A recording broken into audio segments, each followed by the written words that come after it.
이 거위의 꿈, 거위가 날지 못하는 그런 새인 줄 알았는데 이런 꿈이 있기 때문에 이 거위가 날아가는 꿈, 어떻게 보면 인순이 한 사람의 인생이 꿈 때문에 살아난 그런 이야기를 이렇게 노래하고 있어요. 저는 어쨌든 이 노래 들을 때마다 무척 감동을 받습니다.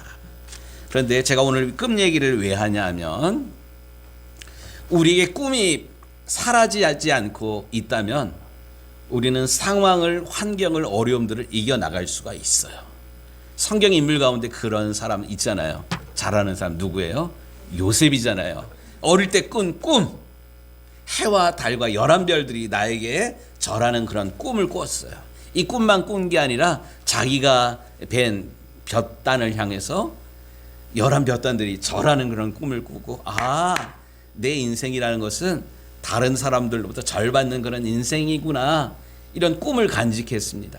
근데 이 꿈 때문에 형들한테 미움받아가지고 죽을 고비를 넘잖아요.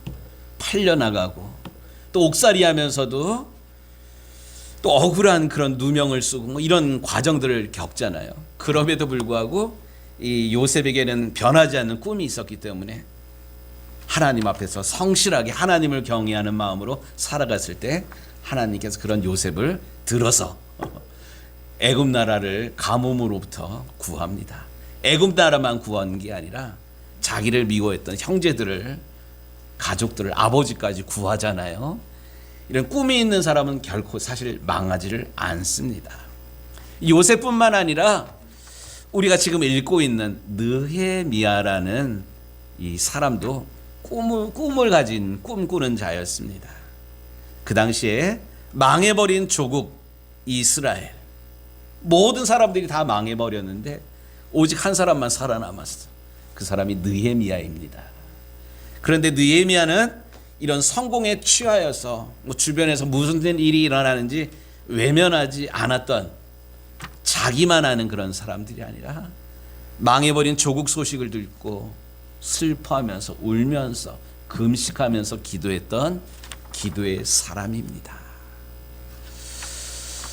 그런데 오늘 우리가 느헤미야 2장을 읽게 되면요, 느헤미야가 기도만 했다, 기도의 사람이라 그래서 아무것도 안 하고 밥도 안 먹고 나가지도 않고 씻지도 않고 기도만 이렇게 했던 사람이 아닌 것을 우리는 알게 됩니다. 오늘 1절 말씀 좀 함께 보도록 하겠습니다. 1절 말씀, 아닥사스다 왕 제20년 니산월에 왕 앞에 포도주가 있기로 내가 그 포도주를 왕에게 드렸는데, 여기 아닥사스다 왕 제20년 니산월이라는 때가 나옵니다. 니산월이 언제야? 1장 1절 좀 보겠습니다. 1장 1절, 하가랴의 아들 느헤미야의 말이라. 아닥사스다 왕 제20년 기슬월에 내가 수상궁에 있는데, 이게 니산월이랑 기슬월이라는 우리한테는 생소한 달이 나와요. 이걸 우리 오늘날 우리식으로 그 양력으로 계산을 하면 니산월은 11월이고요. 기슬월은 그 다음에 2월이에요. 그동안 한 석 달, 넉 달의 이 차이가 이렇게 있습니다.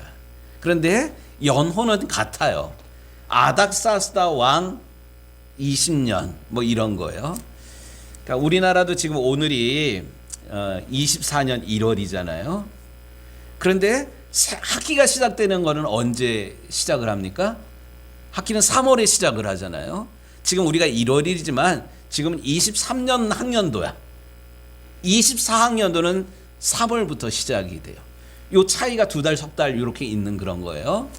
또 우리나라 예를 들어서 올해 국회의원 선거가 있는데 국회의원 선거가 몇 월에 있어요? 4월에 있어요. 그럼 국회의원 임기는 언제 시작이 될까요? 6월 1일 날 시작이 돼요. 여기 인터벌이 좀 이렇게 있어요. 그러니까 요 개념이 아닥사스다 왕 20년 안에 있는 11월 달이고 그 다음에 3월 달인데 이건 같은 해라고 이렇게 보면 되는 거예요. 그러니까 중요한 거는 수산궁에서 왕의 술 맡은 관원의 자리에 있으면서 망해버린 조국 소식을 느헤미야가 듣고 슬퍼서 금식하면서 울면서 기도했는데 기간이 지나갔어요. 한 석 달, 넉 달 동안 기간이 있었어요. 그럼 이 동안에 느헤미야는 뭘 했을까? 울면서 기도했을 거 아니에요? 기도하는 거 기본 뿐만 아니라 왕의 술 맡은 관원으로서 해야 될 본분을 다하였어요. 오늘 2장 1절에 그런 얘기가 있잖아요. 왕 앞에 포도주가 있기로 내가 그 포도주를 왕에게 드렸는데 이전에는 내가 왕 앞에서 수심이 없었더니 왕이 내게 이르되 네가 병이 없거늘 어찌하여 얼굴에 수심이 있느냐 이는 필연 내 마음에 근심이 있음이로다. 전혀 느헤미야는 자기가 맡은 일에 대해서 소홀히 하거나 뭐 이제는 내 몸에 익었다 그래서 뭐 그냥 적당히 이렇게 하지를 않았어요. 그 어느 때랑 전혀 바뀌지 않게 그런 소식을 들었음에도 불구하고 금식하면서 기도하였음에도 불구하고 전혀 그 일을 소홀히 하지는 않았다는 사실입니다. 평상시 일에 대해서 성실하였기 때문에 주변 사람에게 인정을 받았던 그런 겁니다. 주변 사람들에게 인정을 받아야지 뭐 전도하는 게 먹혀 들어가요. 가족 전도가 대체 왜 잘 안 될까요? 우리에 대해서 너무 잘 알기 때문에. 그래서 가족 전도가 잘 안 되는 그런 거예요. 그런데 느헤미야는 개인적으로 망해버린 내 조국, 내 모국에 대한 그런 소식을 들어서 슬펐지만 그럼에도 불구하고 이 얼굴에 전혀 내색하거나 티를 내질 않았어요. 그동안 석 달, 넉 달 동안 물론 기도하면서 맡아서 해야 되는 일들에 최선을 다했기 때문에 이런 느헤미야를 아닥사스다 왕이 인정을 했어요. 그리고 먼저 물을 마시기 전에 포도주를 마시기 전에 이놈이 이상한 생각하고 있으면 눈동자가 사실 뭐 피하거나 뭐 이럴 거 아니에요. 그러니까 왕이 의심이 많은 왕이기 때문에 뭐 함부로 먹지 않고 믿을 만한 사람이 권해주는 것만. 또 우리 사극에는 왕이 이렇게 음식 먹기 전에 왕이 먹을 음식 먼저 먹어보는 사람 있잖아요. 기미상궁이라 그러잖아요. 먹어봐야지 안심하고 먹는.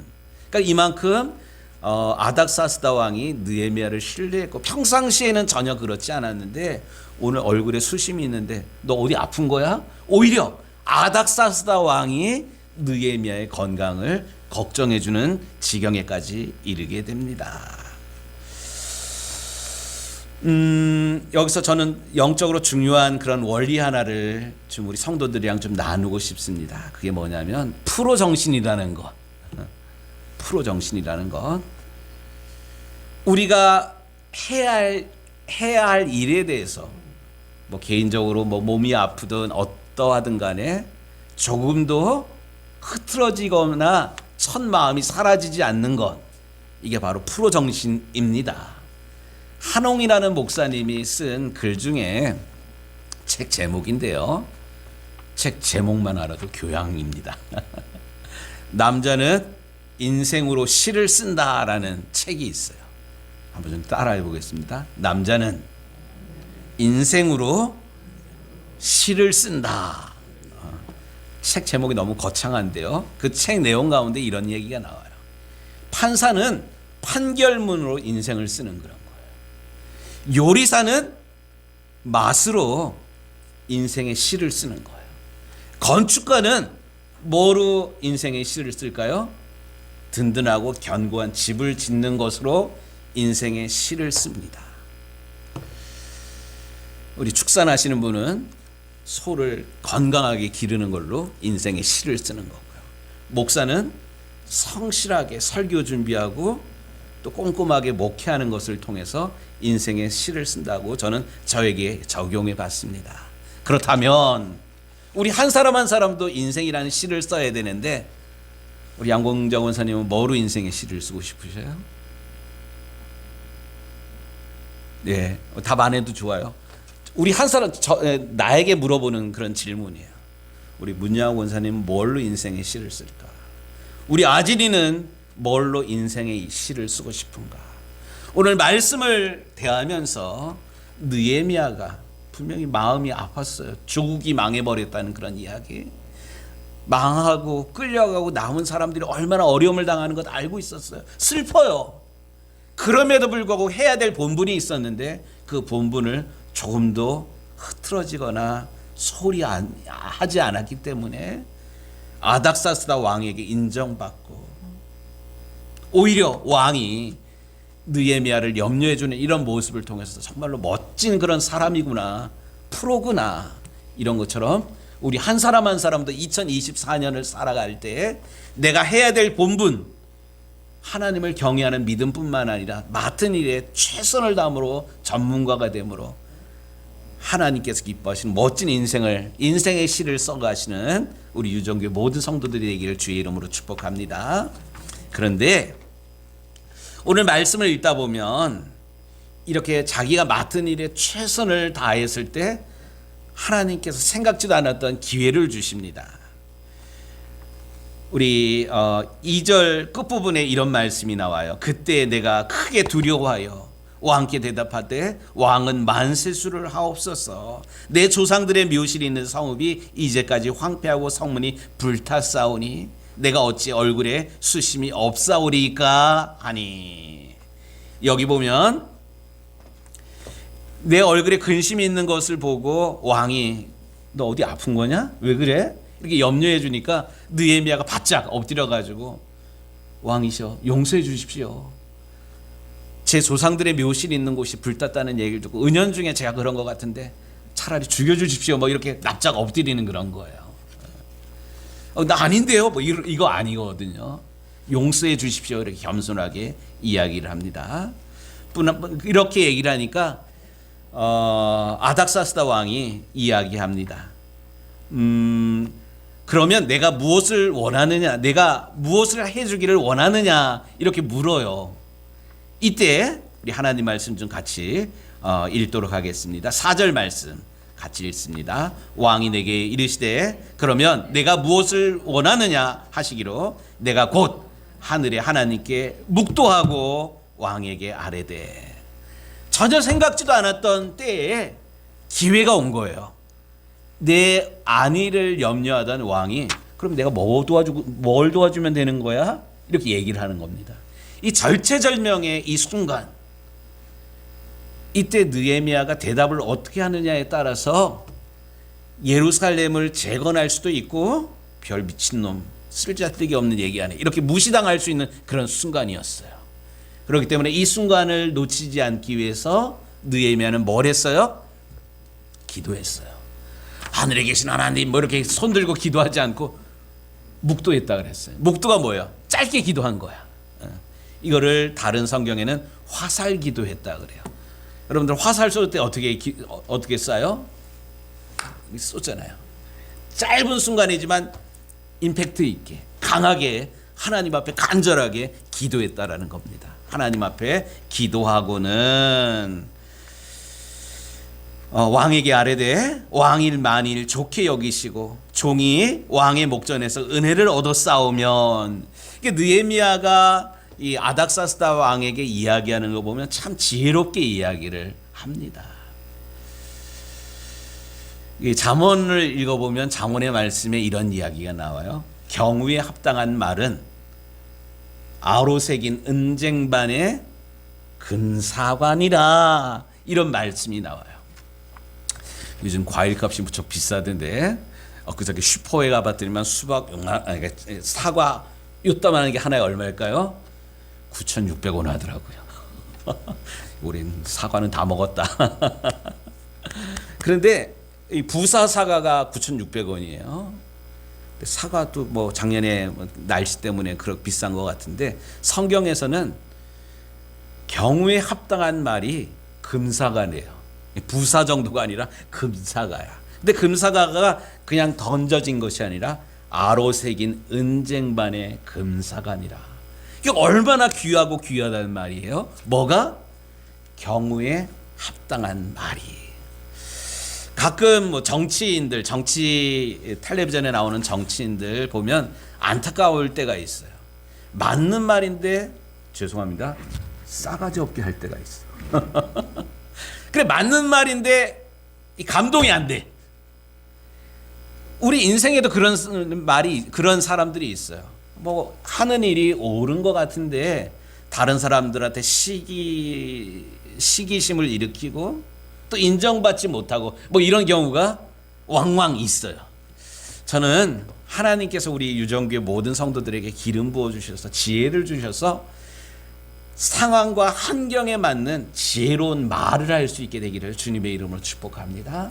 그 말이 다른 사람들을 위로하고 다른 사람들을 격려하고 다른 사람들을 세워지는 복된 생명의 말이 되기를 원합니다.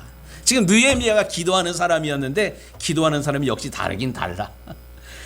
뭐 자기 생각, 자기 고집대로 하지 않고 먼저 왕의 마음을 살피는 거야. 잘못했습니다. 차라리 저를 벌해 주십시오. 왕이 만일 좋게 여기신다면 저로 내 조국 망해버린 조상들의 묘실 있는 그곳에 보내셔서 나로 하여금 그곳을 세우고 돌아오게 해주십시오. 이 모든 주도권을 누구한테 맡기는 거예요? 왕에게 맡기는 거야. 자기가 다 계획하고 뭐 이랬다 할지라도 왕에게 왕을 이렇게 세워드리는 참으로 지혜로운 사람이 느헤미야였습니다.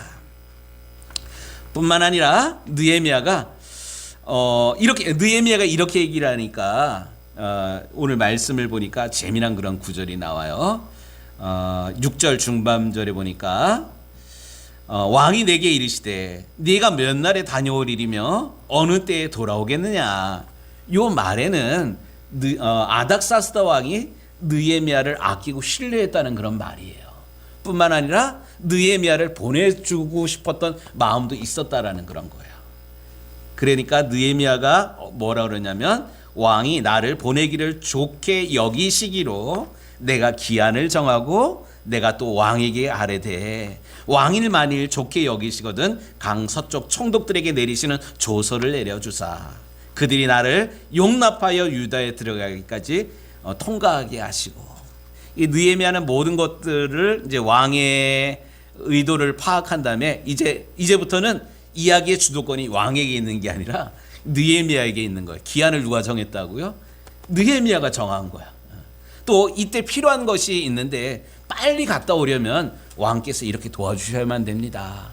강 서쪽 총독들에게 조서를 내리시사 나라에 무사 통과하게 해주십시오. 오늘날식으로 얘기하면 비자를 내주십시오, 이런 거예요. 요즘이야 여행 가는 것도 우리나라의 국격이 높아져 가지고 비자 없이도 뭐 40일 뭐 몇 달 뭐 일본 뭐 중국 다른 나라 가게 됩니다. 근데 우리 이경훈 장로님 청년 때 외국 나는 게 쉬웠어요, 어려웠어요? 어려웠어요. 여권 만드는 것도 어려웠고 비자 내는 거 대한민국이 어디 있는지를 몰라. 그러니까 비자 받으려면 줄 서가지고, 죄송한데 제가 2002년도에 월드컵 있는 날 있던 해에 제가 미국 비자를 받으려고 미국 대사관 가가지고 줄을 선 적이 있어요.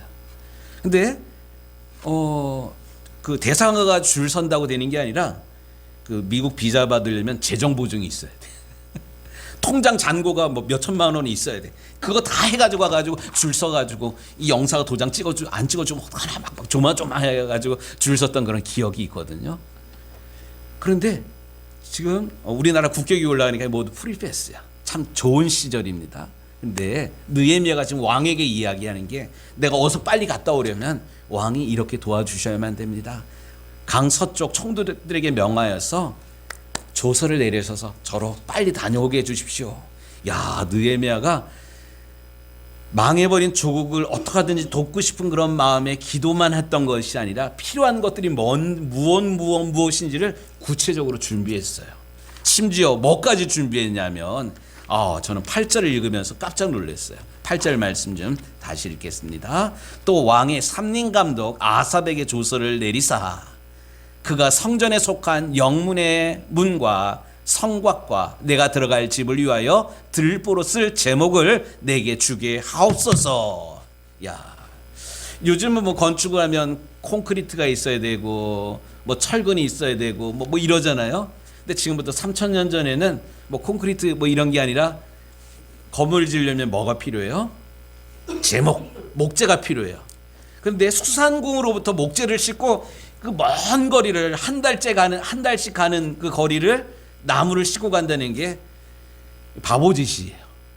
그래서 가장 쉬운 방법은 왕의 영토 안에 있는 스탈린 감독에게, 우리 식으로 얘기하면 영림소 소장에게 이야기해가지고 현지 조달할 수 있게 해달라는 그런 거예요.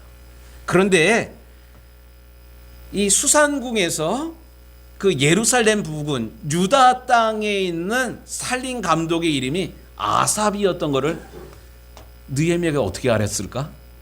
이 연구했다는 거예요. 찾아봤다는 거예요. 준비했다는 그런 거예요.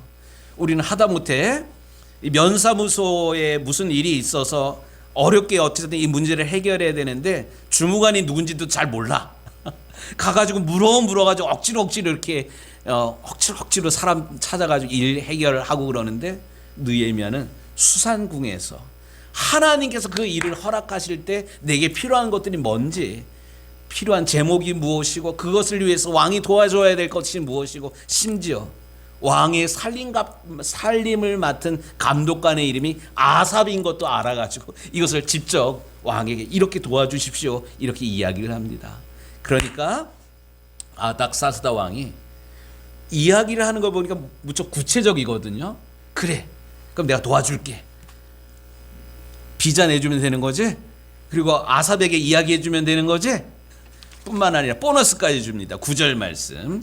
군대 장관과 마병을 보내어 나와 함께 하게 하시기로, 이 본때 있게 가도록 하기 위해서 왕의 그 시위대를 같이 보내주는 그런 거예요. 그러니까 이 느헤미야가 빠른 시간에 가가지고 일을 마치고 돌아올 수 있도록 이 아닥사스다 왕이 모든 것을 도와줍니다. 이것이 아닥사스다 왕이 정말로 큰 인물이었기 때문에 그럴까요? 물론 그럴 수도 있지만 보다 더 중요한 게 있어요. 느헤미야가 구체적으로 잘 준비했기 때문에 그렇다는 거예요. 만약에 어느 날 생각지도 않게 아닥사스다 왕이 내가 너 뭐 어떻게 도와주면 좋겠냐 이랬을 때 잠깐만요, 제가요 생각해보고요 내일 아침에 기한 짜가지고 다시 올라올게요 이랬다면 이 일이 진행됐을까요? 이거 아니에요. 느헤미야가 기도하면서 내 망해버린 조국을 세우기 위해서 무엇이 필요한지를 구체적으로 조사하고, 구체적으로 필요한 것들, 내가 준비해야 될 것뿐만 아니라 왕의 도움을 받아야 될 것들을 구체적으로 준비하고 있었기 때문에 생각지도 않았던 때에 왕의 이야기에 이렇게 대답을 했기 때문에 이런 일이 순조롭게 진행될 수 있었습니다. 그런데 저는 오늘 말씀을 읽으면서 한 가지 구절에 더 눈이 띄어지게 됩니다. 8절 말씀 마지막 부분 좀 보겠습니다. 내 하나님의 선한 손이 나를 도우심으로 왕이 허락하고 느헤미야가 정말로 잘 준비했기 때문에 이런 일들이 가능했어요. 또 아닥사스다 왕이 통 크게 이것을 허락했기 때문에 이 일이 순조롭게 진행이 됩니다. 그런데 그것보다 더 중요한 것, 느헤미야는 이렇게 모든 된 일을 우리 하나님이 하셨다라고, 하나님이 친히 하셨다라고 하나님께 영광을 돌리고 있습니다. 이게 느헤미야가 정말로 기도의 사람이고 믿음의 사람이고 철두철미하게 하나님께 영광 돌리는 그런 삶을 살아가는 이임을 다시 확인할 수가 있었습니다. 이제 말씀을 좀 마무리하려고 그러는데요. 우리나라 텔레비전 사극에 주로 등장하는 세 명의 왕이 있다 그래요. 태종, 세종, 또 한 사람이 있는데 수종이라는 왕이 있대요. 누굴까요? 최수종이야. 요즘 최수종이 거란 우리 할아버지 이야기를 이렇게 담고 있는데, 강감찬 할아버지를. 최수종이 강감찬 맞죠? 예, 그래요. 그래 지난 연말에 KBS 연기대상 그 상을 받았어요. 수상 소감을 이렇게 발표하는데 감동 먹었어요. 뭐라 그러냐면 내 인생에 당연한 것 한 개도 없었다라고. 은혜 찬양 있잖아요. 내 인생에 당연한 것 한 개도 없었다. 모든 것이 하나님의 은혜였다. 제가 그 이야기를, 수상 소감을 발표하는 얘기를 듣고 제 코끝이 찡긋했어요.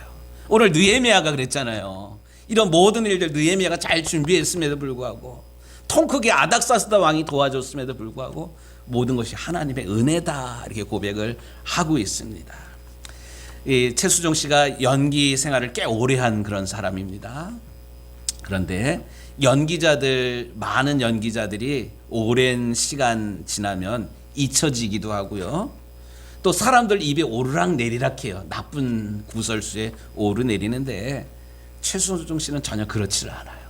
왜 그럴까? 그 이유가 도대체 뭘까? 하나님 앞에서 하나님께 영광 돌리기 위해서 연기를 한다는 사실이에요. 뿐만 아니라 두 부부가 최수종 씨랑 하이라 씨가 함께 기도하면서 연기하고 기도하면서 하나님께 영광 돌리는 인생을 살아왔기 때문에 하나님께서 최수종 부부를, 하이라 부부를 이렇게 쓰고 계시다라는 생각을 갖게 됩니다. 우리 유정교회 성도들도 이 느헤미야처럼 최수종, 하이라 이 부부처럼 하나님의 마음을 알아 하나님의 마음을 기쁘게 드는 그런 인생들이 되기를 원합니다. 그러려면 기도하는 사람이 되어야 돼요. 근데 기도만 해서는 안 돼요. 우리가 해야 될 그런 본분들, 아까도 얘기했지만 남자는 인생으로 시를 쓴다. 내가 맡은 일들, 농사일이면 농사일, 축산일이면 축산일, 가정에 살림살이 하면 살림살이 하는 일로, 거리에 청소하는 사람이라면 청소하는 일로 하나님께 영광을 돌리는, 이렇게 하나님 앞에 깨어 있을 때 하나님께서 더 큰 일들도 우리를 통해서 이뤄가실 줄로 믿습니다.